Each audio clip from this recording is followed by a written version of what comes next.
ధ్యాన కోరిక కలిగి ధ్యానం మొదలుపెట్టిన కొంతసేపటికి సాధన చేసేవాడి ధ్యాస తన ప్రాథమిక మనసులోని 3 బాధ్యతలతో కూడిన 6 చెడు గుణాల ప్రతిరూపమైన ద్వితీయ మనసులోని ప్రపంచ సమాచారం మరియు కోరికల వైపు అలవాటుగా మళ్ళుతుంది. అయినా పట్టుదలగా డిలోని ప్రపంచ సమాచారం మరియు కోరికలతో యుద్ధం చేసి ధ్యాసను వాటి నుండి విడిపించి హృదయంపై స్థిరంగా ఉంచే ప్రయత్నం చేస్తూ పోతుంటే ఆ ఆత్మానుభవం మీద ఆసక్తి పెరుగుతూ ఉంటే అప్పుడు ఆ అడ్డంకులు తొలగిపోతుంటాయి.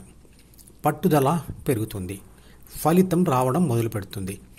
అంటే ధ్యానం వలన 6 గుణాలు చెడు నుంచి ధ్యానమును వ్యతిరేకించే దిశ నుండి ధ్యానంకు సహకరించే విధంగా మారుతూ ఉంటాయి.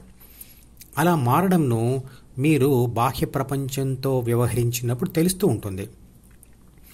అందువలన ప్రాపంచిక ఆత్మ ధ్యాస హృదయంలో స్థిరపడుతూ ఉంటుంది. యుగం మరియు యోగం అనే పదాల మధ్య తేడా ఏమిటి? యుగం అంటే ఆత్మశక్తి మరియు పరమాత్మ లేదా విశ్వశక్తి ఇంకా విడివిడిగానే ఉన్నాయి అని అనుకునే దశ. అలా అనుకోవడమే ఆత్మ ద్వితీయ మనసు నుంచి విడిపోని స్థితి. యోగం అంటే ఆత్మశక్తి మరియు పరమాత్మ లేదా విశ్వశక్తి అనేవి 2 విడివిడి విషయాలు కావు, ఆ 2 ఒకటే అని తెలిపే స్థితి.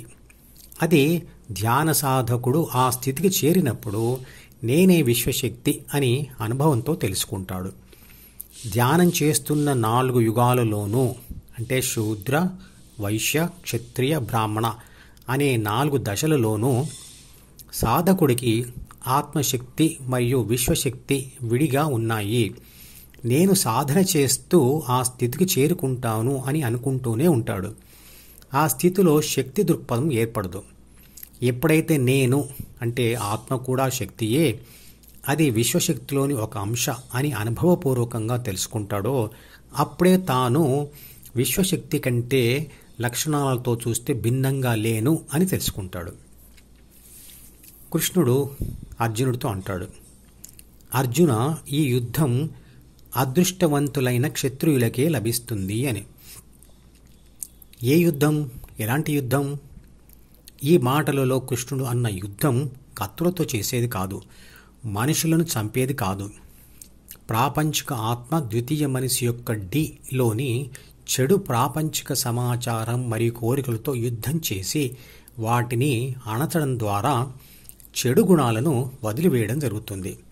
క్షత్రియులు అంటే కత్తులతో చేసే యుద్ధంలో మాత్రమే పోరాడేవారు అని కూడా కాదు. అసలు ధ్యానం గురించి అంటే భగవద్గీత గురించి తెలుసుకోవడమే ఒక అదృష్టం. చేయాలని కోరిక రావడం ఇంకా పెద్ద అదృష్టం అనుకోవాలి. ధ్యాన సాధనలో శూద్ర మరియు వైశ్య దశలు దాటి క్షత్రియ దశ వరకు వచ్చినవాడు ఒంటరిగా ఉంటూ ప్రాపంచిక ఆత్మధ్యాసను ప్రాపంచిక సమాచారం మరియు కోరికలతో యుద్ధం చేసి వాటి నుండి విడిపించి హృదయంలో స్థిరపరచాలి. ఈ దశలో సాధకుడికి సంపూర్ణ ధ్యాస, ఆత్మవిశ్వాసం, జ్ఞాపకశక్తి మరియు మానసిక స్థిరత్వం ఉంటాయి. ఆ స్థితికి చేరుకున్న అతను అదృష్టవంతుడే కదా. భగవద్గీతలో సూచించిన ధ్యాన పద్ధతి శాస్త్రీయమైనది, ఫలితం నిరూపించబడింది. సామాజిక ఒడిదుడులకు పరీక్షలకు తట్టుకొని 1000 సంవత్సరాలు నిలబడింది. నమ్మతగింది. ఎవరు ఎప్పుడు ఎక్కడ ఆ ధ్యానాన్ని సరియైన పద్ధతిలో ఆచరించినా ఒకే ఫలితం అందరికీ తప్పకుండా వస్తుంది. పూర్వకాలం నాటి హిందువుల అద్భుతమైన మేధస్సు విదేశీయులకు ఆశ్చర్యం కలిగించేది. అందుకు కారణం ధ్యానంతో ఏర్పడిన తీవ్ర ధ్యాస, విశ్లేషణ శక్తి మరియు మానసిక స్థిరత్వం. ఈ మధుపదం యూట్యూబ్ ఛానల్ వీడియోని సబ్స్క్రైబ్ చేసి గంట గుర్తును నొక్కి ఆల్ని సెలెక్ట్ చేసి ప్రతిరోజు యూట్యూబ్ ఓపెన్ చేసి అడుగున ఉన్న సబ్స్క్రిప్షన్ బటన్ నొక్కితే అన్ని లేటెస్ట్ వీడియోలు చూడవచ్చు.